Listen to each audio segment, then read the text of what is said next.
Donc Israël, croyant, se trouve affronté comme tout le monde aux trois fameuses questions. D'où vient la souffrance? Qui la commande? Pourquoi? Y a-t-il une explication? Une raison? Et pour quoi? Y a-t-il un objectif? Une finalité? Si quelqu'un me l'envoie et qu'il y a une raison, il y a peut-être bien un but aussi. C'est un peu les poupées russes, mes questions. Le livre de Job est consacré à ça. Là, je vous apprends rien. Disons tout de suite, sur la première question, vous n'aurez aucune avancée dans le livre de Job, aucune. Ne cherchez pas. D'un bout à l'autre du livre de Job, quel que soit l'acteur qui parle, puisqu'il y a plusieurs acteurs au gré des pages, la réponse sera toujours la même, c'est Dieu. Le seul Dieu, c'est pas les divinités, comme on dit ailleurs, c'est Dieu. Et c'est tellement entendu que ça ne se dit même plus. Mais c'est une évidence pour tout le monde. C'est Dieu. Ça fait pas un pli. Donc, si vous cherchiez une réponse à cette question-là, qui envoie la souffrance, vous ne la trouverez pas. Il n'y en a pas. Mais en revanche, donc vous ne cherchez pas d'explication à l'origine du mal dans le livre de Job, c'est pas la peine. Vous n'en trouverez pas. En revanche, vous allez trouver sur les deux autres questions un débat énorme et une avancée énorme. Et le livre de Job est justement l'un des maillons de la réflexion sur c'est quoi la justice de Dieu. Un maillon très important. On ne pourra plus parler après Job comme avant. On ne pourra plus.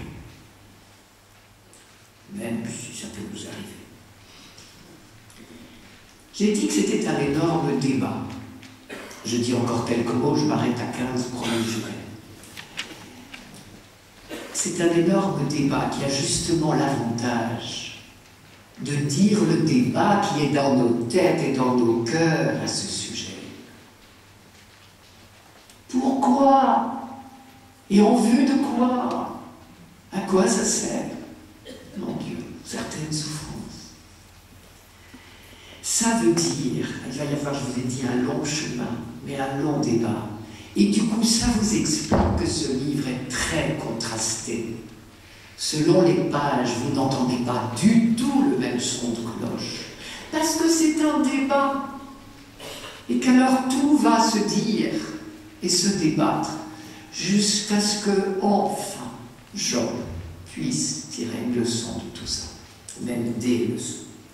Et donc, on a un livre extrêmement contrasté, parce que le sujet est très difficile. Si on se mettait par petits groupes de 6 pour discuter à quoi ça sert, et pourquoi, et d'où ça vient, je dis c'est réglé, mais quelle est la raison, hein, on n'a pas fini de discuter. C'est tellement contrasté que le livre de Job, déjà à première vue, se présente comme s'il y avait deux livres en un. Je vais prendre un petit livre et un gros livre. Le livre de Job se présente comme ça. Un petit livre, évidemment ils ne sont pas de la bonne taille, hein, vous en doutez, je pourrais faire autrement. Voilà, un petit livre en sert un gros livre. Un petit livre avec des pages au début, des pages à la fin, et au milieu un gros livre. Tout à l'heure, dans ce que nous avons entendu les pages du début du petit livre, et un tout petit peu de la suite, à peine. Et la fin du livre, c'est très curieux, la fin du petit livre, là, qui en sert mon gros livre, la fin reprendra un discours complètement étranger à ce qui était au milieu. Donc sur le plan du discours, vous avez vraiment deux livres en un, et sur le plan de la forme, deux livres en un.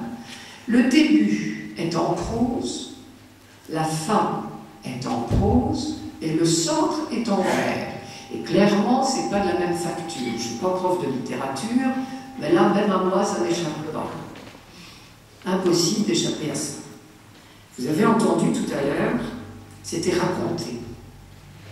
C'était une bonne idée de le raconter parce que, effectivement, on pense que la première partie et la dernière partie sont un conte et que le centre est tout autre chose. Donc vous voyez un livre extrêmement contrasté et avec des discours extrêmement différents. Alors évidemment, tout ce que je dis n'est qu'hypothèse.